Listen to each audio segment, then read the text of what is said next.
location, price, payment terms, and capacity to pay, yun lamang yung mga importante na dapat nating i-consider if we are planning to invest sa mga real estate, specifically sa condominium unit. So, in this episode, we will be talking about the gold residences that is located sa NAIA Terminal 1. Location-wise, ito po ay 338 meters away from Terminal 1, 1.6 kilometers sa Terminal 2, and 2.3 kilometers for Terminal 3, 2 kilometers for Terminal 4. So, hindi na natin further i-discuss kasi nga alam naman natin na familiar ang everybody sa airport. So, yun po yung ating location. That means, pag meron tayong mga investment sa airport, most likely marami pong mga rental dyan. Dahil, of course, maraming mga maraming mga turistang mag-rent sa unit mo. It's because, yun, convenient sa kanila yung pagpunta ng airport. Location-wise, napaka-favorable ito sa ating investment. So, yung ating mga available na mga units, meron po tayong 1 bedroom with balcony with den, 1 bedroom with balcony, 1 bedroom and unit, 1 bedroom and unit with balcony. Meron tayong premium parking, regular parking, and tandem parking.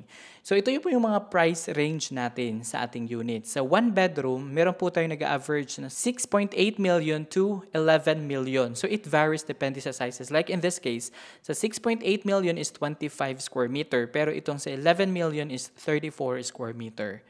So, meron din po tayo sa 1 bedroom with balcony with den, and that costs you 12 million or until 13 million. 1 bedroom with balcony, meron tayong 7 million until 10 million. 1 bedroom and unit, meron tayong 9 million to 11 million. 1 bedroom and unit, meron tayong 8 million to 10 million.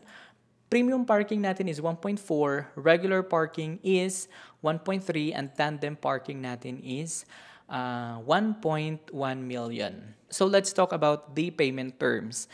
First, yung ating reservation for this unit is 35,000 pesos. This is payable upon reservation of your unit para ma-secure natin yung unit mo. Then, meron tayong 10,000 pesos reservation for parking units. Itong ating mga reservation units ay deductible po ito sa ating down payment. Which in this case, yung ating down payment is, meron po tayong mga options. Pwede nating bayaran 100% cash kung gusto nyo agad i-cash. Meron tayong 5% spot. Then later on, we will pay the 15% in 47 months.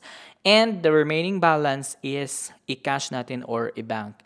Pero ito yung ating spread DP. Ito yung pinakamas na stretch.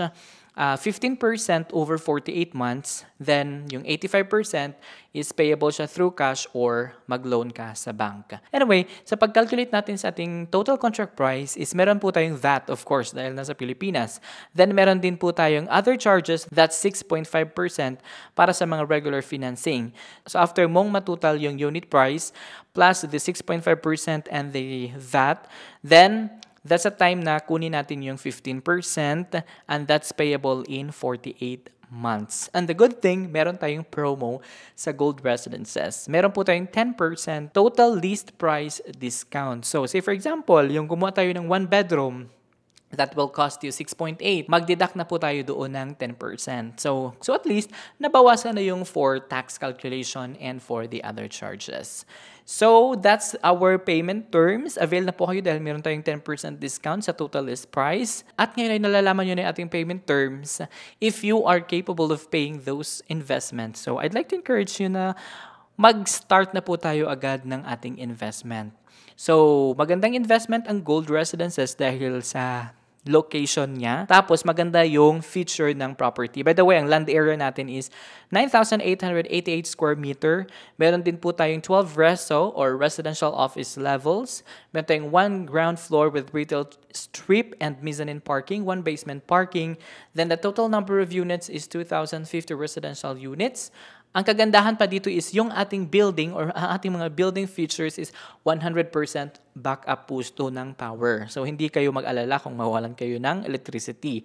24-hour security system, RFID elevator access, remote turnstile system, fiber optic internet, automated fire sprinkler system, CCTV monitoring system, video intercom, high-speed elevators, mail room, centralized fire protection, and alarm system. So saan ka pa?